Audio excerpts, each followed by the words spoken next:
ഊർജ സംഭരണികളായ കിഴങ്ങുവർഗ്ഗങ്ങൾ. കേരള പഴമയിൽ നമ്മുടെ പൂർവികരുടെ പ്രധാന ആഹാരം കിഴങ്ങുവർഗ്ഗങ്ങളായിരുന്നു. സൂപ്പർ സ്പെഷ്യാലിറ്റി ആശുപത്രികളും മെഡിക്കൽ സ്റ്റോറുകളും മുക്കിനില്ലാതിരുന്നിട്ടും ഇന്ന് മാനവൻ ഉൾപ്പെടെയുള്ള ജീവലോകത്തിലേക്ക് അടിക്കടി കടന്നുകയറി ആക്രമണം നടത്തുന്ന നവനവ രോഗഭീകരാക്രമണങ്ങൾ പഴയകാലത്ത് തികച്ചും അന്യമായിരുന്നു.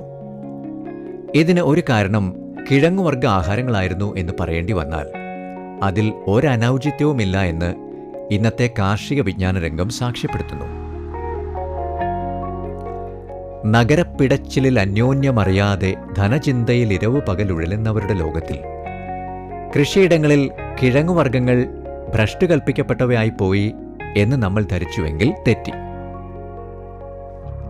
പൂർവ്വ കിഴങ്ങുവർഗ്ഗ സംസ്കൃതിയുടെ കാവൽക്കാരായി ഇന്നും അഭിമാനത്തോടെ നമ്രശിരസ്കരായി നമ്മുടെ മുന്നിൽ നിൽക്കുന്ന ചിലരുടെ പദക്ഷാളനമാവാം ഇന്ന് നൂറുമേനിയുടെ പാവനകർമ്മം. പത്തനംതിട്ട റാന്നി അങ്ങാടിയിൽ പുല്ലൂപ്പുറം കടക്കേത്തു വീട്ടിൽ റെജി ജോസഫിന്റെ കാച്ചിൽ വിളവെടുപ്പ് നോക്കൂ. പണ്ട് വീട് പണിയാനൊരുങ്ങുമ്പോൾ ആദ്യ കർമ്മം കിണർ കുത്തലാണ്. ഇന്ന് കിണറില്ലാത്ത വൈഷമ്യം അനുഭവിക്കുന്നവർ ഒന്ന് ചിന്തിച്ചു പോകും, ഇദ്ദേഹത്തിനൊരു കിണർ കുത്തിക്കൂടെ എന്ന്. ആനയെ വളർത്തിയാൽ ആട്ടിൻപാല് കിട്ടില്ലല്ലോ. റെജി ജോസഫിന് വേണ്ടത് ഈ പാതാള കാച്ചിലാണ്. കാലത്തിന്റെ തിരിച്ചറിവ് കാത്ത് മണ്ണിനടിയിൽ ഒളിപ്പിച്ച പോഷക സംഭരണി, അതത്രേ ഈ പാതാളക്കാച്ചിൽ. പാതാളക്കാച്ചിലിന് വള്ളി മേലേക്ക് പോകുന്തോറും കിഴങ്ങ് താഴേക്ക് പോകും. അത്ഭുത മരച്ചീനിത്തോട്ടം കാണണമെങ്കിലും റെജിയുടെ പറമ്പിൽ തന്നെ പോകണം. അമ്പക്കാടാണ് ഈ മരച്ചീനി ഇനം. റെജിയുടെ തന്നെ വാക്കുകൾ ശ്രദ്ധിക്കാം. ഈ ഒരു ഇനം കപ്പ എന്ന് പറഞ്ഞാൽ ആമ്പക്കാട് എന്ന് പറയും. ഇത് കവരങ്ങൾ ഏറ്റവും കൂടുതൽ പൊട്ടുന്ന കപ്പയാണ്. കവരങ്ങൾ പൊട്ടുന്ന കപ്പയ്ക്കാണ് ഏറ്റവും കൂടുതൽ വിളവുകൾ കിട്ടുന്നത്. അതിൻ്റെ കാരണം ഇലകൾ എത്രയും ഉണ്ടോ അത്രയും ആഹാരം പാകം ചെയ്ത് അത് കിഴങ്ങുകൾക്ക് കൊടുക്കും. അപ്പോൾ ഈ കപ്പ നമ്മൾ നട്ടതെന്ന് പറഞ്ഞാൽ ജനുവരി 2-ാം തീയതി നട്ടതാണ്. ഇപ്പോൾ ഏതാണ്ട് 12 മാസമായി. അപ്പം കപ്പ നമ്മൾ എത്രയും ഇടുന്നോ അത്രയും വലിപ്പം കൂടും. പക്ഷേ അത്രയും വലിപ്പം കൂടുന്നതനുസരിച്ച് നമുക്ക് പിന്നെ കഴിക്കാൻ പറ്റത്തില്ല. നമുക്ക് 10 മാസത്തിൽ കൂടുതൽ ഇട്ട് കഴിഞ്ഞാൽ കപ്പ അകത്തൂടെ വേര് പോലും വന്നിട്ട് നമുക്ക് കഴിക്കാൻ ബുദ്ധിമുട്ടായിരിക്കും. കഴിക്കാനുള്ള കപ്പ 10 മാസവും, അതല്ല ഇതുപോലുള്ള എക്സ്പ്രഷൻ ഉള്ളത് 12-13 മാസം ഇട്ട് കഴിഞ്ഞാൽ കപ്പ വീർത്ത് വരും.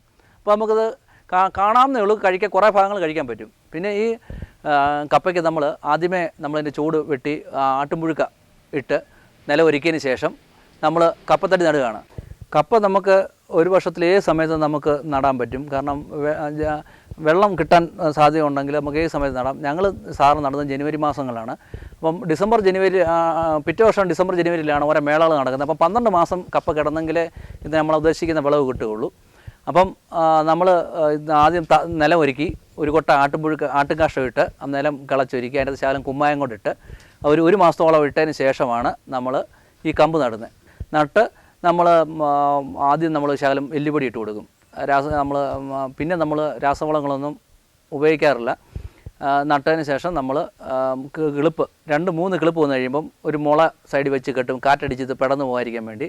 അതിനുശേഷം വീണ്ടും നമ്മൾ ഒരു മാസം കഴിയുമ്പോൾ അടുത്ത മുള കൊടുക്കും. അങ്ങനെ ഇതുപോലെ വലിയ കപ്പുകൾക്ക് നമുക്കൊരു 5-6 മുളയുടെ ആവശ്യം വരും. പിന്നെ നമ്മളിതിന് എന്താ പറയുന്നത്, ചാണകം, വേപ്പിണ്ണാക്ക്, കടലപ്പിണ്ണാക്ക് ഇത് 3 കൂടെ മിക്സ് ചെയ്ത് 1 ലിറ്റർ വെള്ളത്തിൽ 3 ലിറ്റർ വെള്ളം കൂടെ ചേർത്ത് ഇതിൻ്റെ ചുവട്ടിൽ നമ്മൾ 30 ദിവസം കൂടുമ്പോൾ ഒഴിച്ചു കൊടുക്കും. അപ്പം ഇതിൻ്റെ ചുവട്ടിൽ വിരകൾ വരികയും മണ്ണിനിളക്കം കിട്ടുകയും കപ്പയ്ക്ക് നല്ല രീതിയിൽ ഇത് വളർച്ച ഉണ്ടാകുകയും ചെയ്യും. ഞങ്ങൾ ആദ്യകാലത്തൊക്കെ രാസവളം ചെയ്യുമായിരുന്നു. അപ്പോൾ ഞങ്ങൾക്ക് ഒരു എക്സിബിഷന് ഒരു കപ്പയെക്കുള്ളിൽ വെക്കാൻ പറ്റത്തില്ല. ഇപ്പം ഞങ്ങൾക്കൊരു 3 എക്സിബിഷൻ വരെ ഒരു 3 കപ്പയും കൊണ്ട് പോകാൻ പറ്റും. കാരണം ഈ ജൈവവളമായിട്ട് കപ്പകൾ ഒരിക്കലും ഇതിൻ്റെ കോശങ്ങൾ ഈ കപ്പയ്ക്കകത്ത് ഒരു കേടുകളും വരുന്നില്ല. രാസവളം ഇട്ട് കഴിയുമ്പോൾ ഇതിൻ്റെ തൊലി പൊട്ടിയിട്ട് നമുക്കൊരു എക്സിബിഷൻ കഴിയുമ്പോഴത്തേക്ക് ഇത് കറുത്തു പോകും. ഇതിപ്പോൾ ഞങ്ങൾ 2-3 വർഷമായിട്ട് പരീക്ഷണം നടത്തിയിട്ട് ഞങ്ങൾക്ക് ഒരു 3 കപ്പ ഒരു 3 എക്സിബിഷൻ വരെ, അതായത് ഒരു 1.5 മാസം വരെ നമുക്ക് ഈ കപ്പ സൂക്ഷിക്കാൻ പറ്റും. ഇതൊക്കെയാണെങ്കിലും തുരപ്പന്മാരുടെ ശല്യം റെജിക്ക് പലപ്പോഴും ഒരു തലവേദനയാണ്. ഈ കപ്പ നമ്മൾ 10 മാസം വരെ നമുക്കിത് കഴിക്കാൻ പറ്റും. 10 മാസം കൂടുതൽ കപ്പ ഇട്ട് കഴിഞ്ഞാൽ ഇതിൻ്റെ ഞെടുപ്പിൽ നിന്നും താഴോട്ട് കനം കൂടിയിട്ട് നമുക്ക് കഴിക്കാൻ പറ്റാത്ത അവസ്ഥയാകും. അതുകൊണ്ട് കഴിവതും 10ാമത്തെ മാസം പറിക്കുക. വീട്ടാവശ്യത്തിന് ഉപയോഗിക്കുന്നവർ. സാധാരണ ആൾക്കാർ കൃഷി ചെയ്താൽ എങ്ങനെയായാലും ഇതൊരു 15-18 കിലോ വരെ ഇത് ഒരു മൂട്ടിൽ നിന്നും ഈ കപ്പ കിട്ടും. പിന്നെ ഇതിൻ്റെ ഒരു ദൂഷ്യം എന്ന് പറഞ്ഞാൽ ഇതിൻ്റെ കിഴങ്ങിന് നീളക്കൂടുതലായതുകൊണ്ട് നമ്മൾ വിൽക്കാൻ നമുക്ക് പ്രയാസമായിരിക്കും. നമ്മളിത് അരിഞ്ഞ് ഉണങ്ങാൻ ഏറ്റവും നല്ല കപ്പയാണ് ഇത്. നല്ല രുചിയുമുള്ള ഒരു ഇനം കപ്പയാണ്. തിരുവനന്തപുരം CTCRI നിർദ്ദേശാനുസരണം ഒരു പുതിയ രീതിയിലാണ് കമ്പ് നടുന്നത്. നമ്മൾ ഈ കപ്പ നടുന്ന വിധം എന്നെ പഠിപ്പിച്ചത് തിരുവനന്തപുരം കിഴങ്ങ് ഗവേഷണ കേന്ദ്രത്തിലെ ഡോക്ടർ ജെയിംസ് ജോർജ് സാറാണ്. അപ്പോൾ ഈ നടുന്ന വിധം എന്ന് പറഞ്ഞാൽ ഈ കപ്പയുടെ എല്ലാ ഭാഗങ്ങളും നമുക്ക് ഇതുപോലുള്ള എക്സിബിഷൻ വേണ്ടി നടാൻ പറ്റില്ല. കാരണം ഇതിൻ്റെ കണ്ണിൻ്റെ അകലക്കൂടുതൽ ഇവിടെ നിന്ന് പറഞ്ഞാൽ ഇപ്പോൾ ഇതൊരു 4 ഇഞ്ച് ഗ്യാപ്പുണ്ട് ഓരോ കണ്ണുകൾ തമ്മിൽ. ഏറ്റവും നമുക്ക് വിളവ് കിട്ടുമെന്ന് പറഞ്ഞാൽ ഈ കണ്ണിൻ്റെ അടുപ്പം ഏറ്റവും കുറവുള്ള ഭാഗങ്ങൾ. ഇതിപ്പോൾ 3 ഇഞ്ച് 2 ഇഞ്ച് 2.5 ഇഞ്ച് അകലേ ഉള്ളൂ. അപ്പോൾ ഈ ഭാഗങ്ങൾ നമ്മൾ നോക്കി തിരഞ്ഞെടുത്തതിന് ശേഷം അതിന് മുമ്പ് നമ്മൾ ഏറ്റവും കൂടുതൽ സൂര്യപ്രകാശം അടിക്കുന്ന ഭാഗങ്ങളുള്ള തടി എടുക്കണം. കാരണം അതിന് ചൂടെ കരുത്ത് കൂടും.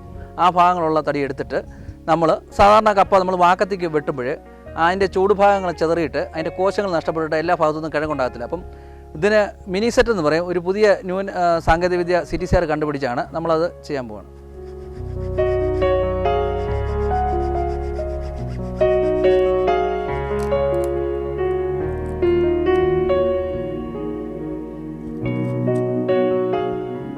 ഇങ്ങനെ മുറിച്ച് കഴിഞ്ഞ് കഴിഞ്ഞാൽ നല്ല റൗണ്ടിലായതുകൊണ്ട് ഇതിൻ്റെ ആ കോശങ്ങൾക്കൊന്നും ഒരു ചതവ് പറ്റുന്നില്ല. ഇതിപ്പോൾ നമ്മൾ കട്ട് ചെയ്യാൻ്റെ ബുദ്ധിമുട്ട് ഇതാണ്. നമ്മൾ വൃത്തിക്ക് കട്ട് ചെയ്ത് കഴിഞ്ഞാൽ ഒരു കോശങ്ങളും നഷ്ടപ്പെടുന്നില്ല. അതിനുശേഷം അതിൻ്റെ നമുക്ക് വേണ്ട നീളം, അതായത് ഒരു 1, 2, 3, 4, 5, 6 കണ്ണുള്ള ഒരു പീസ് നമുക്ക് മതിയായിരിക്കും. വീണ്ടും അടുത്ത ഭാഗം നമ്മൾ മുറിക്കാൻ പോവുകയാണ്.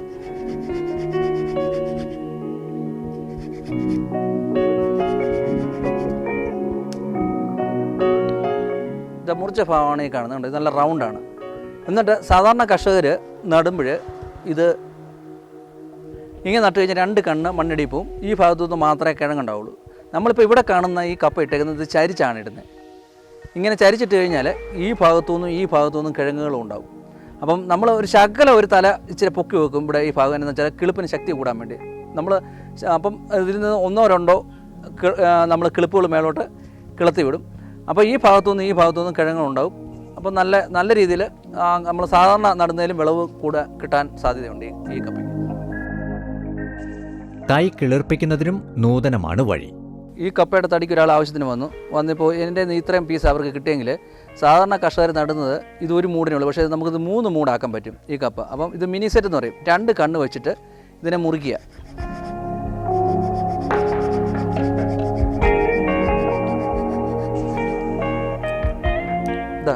ഈ 2 കണ്ണ് മതി നമുക്ക്. ഇതിൽ ഒരു കണ്ണ് ഭൂമിക്ക് അടിയിലോട്ട് വിടുക, ഒരു കണ്ണ് ചരിച്ചിട്ടാലും മതി. ഒരു ക്ലിപ്പ് വന്നു കഴിയുമ്പോൾ നമുക്ക് അടുത്ത വർഷം ഇതിൽ നിന്ന് നമുക്കൊരു 10-15 മൂടിനുള്ള തടി കിട്ടും. അപ്പോൾ ഇതിനെ നമുക്ക് 3 കഷ്ണമാക്കാൻ പറ്റും ആ ഒരു പീസിനെ.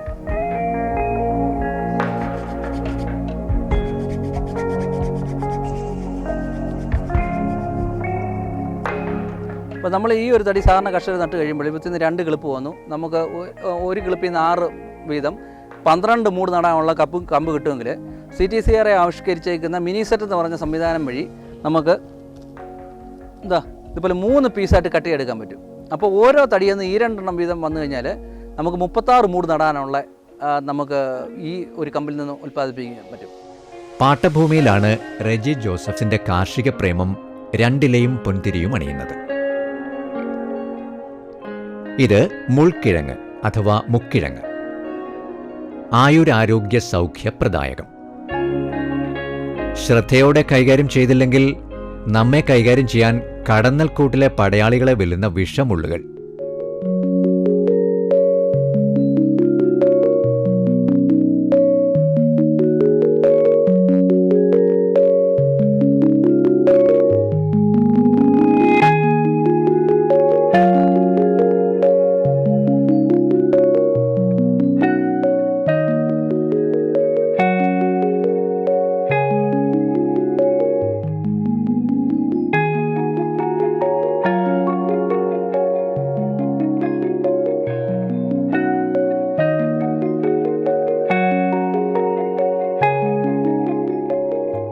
ഇത് എക്സിബിഷൻ പ്രദർശനങ്ങൾക്ക് വേണ്ടിയുള്ളതാണ്.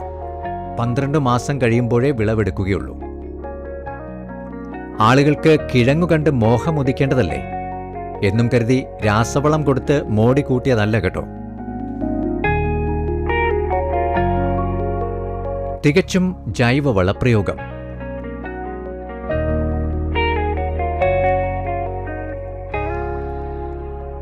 റെജിയുടെ കിഴങ്ങുവിള ശേഖരങ്ങൾ കണ്ടില്ലേ? കടുവാ കൈപ്പത്തി കിഴങ്ങുള്ള കടുവാ കയ്യൻ ചേമ്പ്, പൊട്ടക്കണ്ണൻ,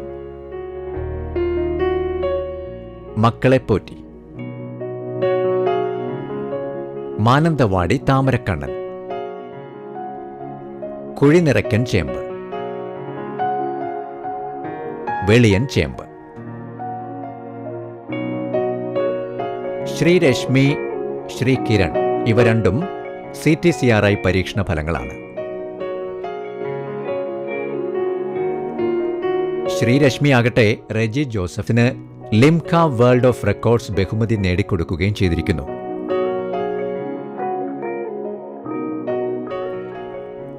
റാന്നി കൃഷി അസിസ്റ്റന്റ് ഡയറക്ടറായ ശ്രീ ടോണി ജോണിന്റെ അഭിപ്രായം ശ്രദ്ധിക്കാം. പത്തനംതിട്ട ജില്ലയിൽ റാന്നി ബ്ലോക്കിൽ അങ്ങാടി പഞ്ചായത്തിലെ ഒരു ജൈവ കൃഷിക്കാരനാണ് റെജി ജോസഫ് എന്ന് പറഞ്ഞത്. പുള്ളിയുടെ ജൈവ രീതിയിൽ തന്നെ പച്ചക്കറിയും കിഴങ്ങ് വർഗ്ഗങ്ങളാണ് മെയിനായിട്ട് ചെയ്തിരിക്കുന്നത്. കിഴങ്ങ് വർഗ്ഗങ്ങളിൽ ഏതെങ്കിലും ജില്ലാതലത്തിലോ അല്ലെങ്കിൽ സ്റ്റേറ്റ് ലെവലിലോ എക്സിബിഷന് വേണ്ടി പ്രത്യേകം ഉണ്ടാക്കി ഉൽപ്പാദിപ്പിച്ച് കേരള ജനതയ്ക്ക് നല്ലൊരു മാതൃക കാണിക്കത്തക്ക വിധത്തിൽ ചെയ്തിട്ടുള്ള കൃഷിയാണ്. കേബിൾ ടി വി ഓപ്പറേറ്റർ കൂടിയാണ്. പുള്ളിയുടെ ഏതാണ്ട് 8 മണിക്കൂറോളം കാർഷിക രംഗത്ത് നിലനിന്നിട്ട് കഴിഞ്ഞ വർഷം ഈ കൃഷിഭവൻ്റെ കീഴിൽ നിന്ന് ഞങ്ങളെ സ്റ്റേറ്റ് ലെവൽ അവാർഡിന് നോമിനേഷൻ കൊടുത്തൊരു കർഷകനായിരുന്നു. എല്ലാ രീതിയിലും ഒരു ഇന്നത്തെ തലമുറ വെച്ച് നോക്കുമ്പോൾ എല്ലാം കടകളിൽ പോയി സാധനങ്ങൾ വാങ്ങിച്ച് ഭക്ഷിക്കുന്ന ഒരു രീതിയാണ്. പക്ഷേ ഇദ്ദേഹത്തിൻ്റെ കൃഷിയിടങ്ങളിൽ നിന്ന് വാങ്ങിക്കുന്ന ജൈവ കൃഷിയായ സാധനങ്ങൾ മറ്റുള്ളവർക്കിലേക്ക് കൊടുക്കാനായിട്ട് അവിടെ കാർഷിക കാര്യങ്ങൾ എന്തുവാണേലും പറഞ്ഞു കൊടുക്കാനും പുള്ളിയുടെ മെറ്റീരിയൽ കൊടുക്കാനും പുള്ളി തയ്യാറാണ്.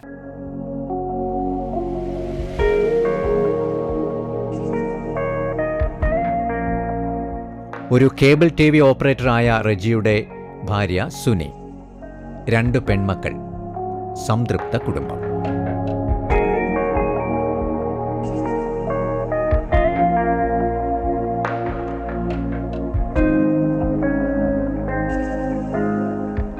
വാഴകൃഷിയിലും റെജി സ്വന്തമായ ഒരു സ്ഥാനം ഉറപ്പിച്ചിട്ടുണ്ട്.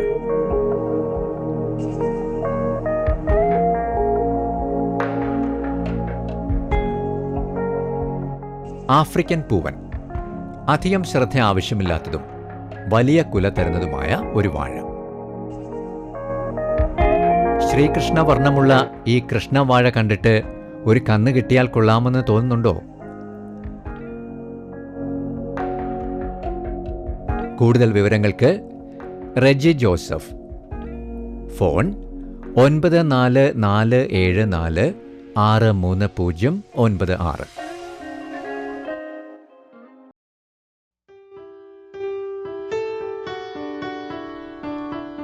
ഇതാ മറ്റൊരു കർഷക പ്രമാണി. പത്തനംതിട്ട റാന്നി തോട്ടമൺ പഞ്ചായത്തിൽ എണ്ണയ്ക്കാപ്പള്ളിൽ ഇട്ടിയവര. സ്വന്തം കൃഷിഭൂമിയാണ്. തെങ്ങ്, മാവ്, പ്ലാവ്, വിവിധ ഇനം നാരകങ്ങൾ, റംബൂട്ടാൻ, മാംഗോസ്റ്റീൻ, സ്റ്റാർ ഫ്രൂട്ട് എന്നിങ്ങനെയുള്ള ഫലവൃക്ഷങ്ങളാൽ അലങ്കൃതമായ കൃഷിത്തോട്ടം.